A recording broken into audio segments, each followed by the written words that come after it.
അറഫ ഒരു അത്ഭുതമാണ്. ഏത് ഭാഗത്തേക്ക് തിരിഞ്ഞാലും മനുഷ്യസാഗരം മാത്രം കാണുന്ന ഒരു മഹാവിസ്മയം. ലോകത്തിന്റെ നാനാഭാഗത്ത് നിന്ന് വന്ന മനുഷ്യര്, എല്ലാവരുടെയും വേഷം ഒന്ന് തന്നെയാണ്. നാവിന്റെ തുമ്പിലെ മന്ത്രം ഒന്ന് തന്നെയാണ്. കരഞ്ഞു കലങ്ങിയ കണ്ണുമായി പടച്ചറപ്പിലേക്ക് കൈ ഉയർത്തി നിൽക്കുന്ന വിശ്വാസികൾ. വല്ലാത്തൊരു അത്ഭുതമാണ് അറഫ സമ്മാനിക്കുന്നത്. അൽ ഹജ്ജു അറഫ, ഹജ്ജ് എന്നത് തന്നെ അറഫയാണെന്ന് ഹബീബായ നബിയുന മുഹമ്മദ് റസൂലുള്ളാഹി സ്വല്ലല്ലാഹു അലൈഹി വസല്ലം തങ്ങൾ പഠിപ്പിക്കുന്നത്. പരിശുദ്ധ ഹജ്ജിലെ വളരെ പ്രധാനപ്പെട്ട ഒരു കർമ്മം എന്ന് പറയുന്നത് അറഫയിൽ നിൽക്കൽ തന്നെയാണ്. അറഫ താഴ്വരയിൽ അത്ഭുതം നടന്ന ഒരു മലഞ്ചെരുവുണ്ട്. 14 നൂറ്റാണ്ടുകൾക്ക് മുന്നേ, 1400 വർഷങ്ങൾക്കപ്പുറം ജീവിതത്തിൽ അവസാനത്തെയും ആദ്യത്തെയുമായ ഒരു ഹജ്ജ്. ആ ഹജ്ജ് കർമ്മത്തിന് വന്ന അള്ളാന്റെ റസൂല് പ്രിയപ്പെട്ട അനുചരന്മാരെ അഭിസംബോധന ചെയ്തത് അവിടെ വെച്ചാണ്. മനുഷ്യാവകാശ പ്രഖ്യാപനം നടത്തിയത് അവിടെ വെച്ചാണ്. മനോഹരമായ ആ പ്രഭാഷണം ചരിത്രത്തിന്റെ ഭാഗമാണ്. ആ ഓർമ്മകൾ പുതുക്കിക്കൊണ്ടാണ് ഓരോ വർഷവും ലക്ഷോപലക്ഷം ഹാജിമാർ, അള്ളാഹുവിന്റെ അതിഥികൾ ആ പുണ്യമാക്കപ്പെട്ട താഴ്വരയിൽ ഒരുമിച്ച് കൂടുന്നത്.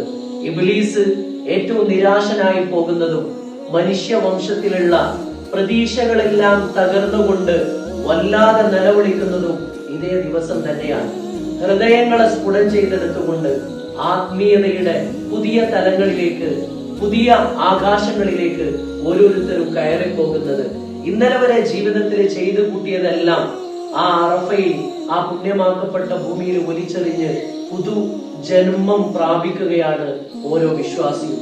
അതുകൊണ്ടാണ് മബ്റൂറായ മഖ്ബൂലായ ഹജ്ജാണെങ്കിൽ ആ ഹജ്ജ് കഴിയുന്നതോടുകൂടെ അന്ന് പ്രസവിച്ച കുഞ്ഞിനെ പോലെ ശുദ്ധനായി, സംശുദ്ധനായി, എല്ലാ അർത്ഥത്തിലും പൂർണ്ണതയോടുകൂടെ മടങ്ങുമെന്ന് അല്ലാഹുവിന്റെ റസൂൽ പഠിപ്പിക്കുന്നത്. അതുകൊണ്ട് തന്നെയാണ് ഹജ്ജ് കഴിയുന്നതോടുകൂടെ ശുദ്ധി വരുന്നു എന്ന് പറയുന്നത്.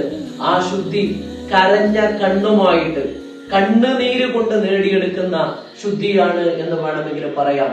ഓരോ വിശ്വാസിയും ചുറ്റിലുമുള്ള മനുഷ്യരുടെ നിരന്തരമായി പടച്ചോന്റെ മുമ്പിലുള്ള ഏങ്ങി ഏങ്ങി കരച്ചിലുകൾ ഏറ്റു പറഞ്ഞുകൊണ്ട് പടച്ചോനിലേക്ക് തിരിച്ചു മടങ്ങൽ, ഇതെല്ലാമാണ് അറഫ എന്ന് പറയുന്നത്.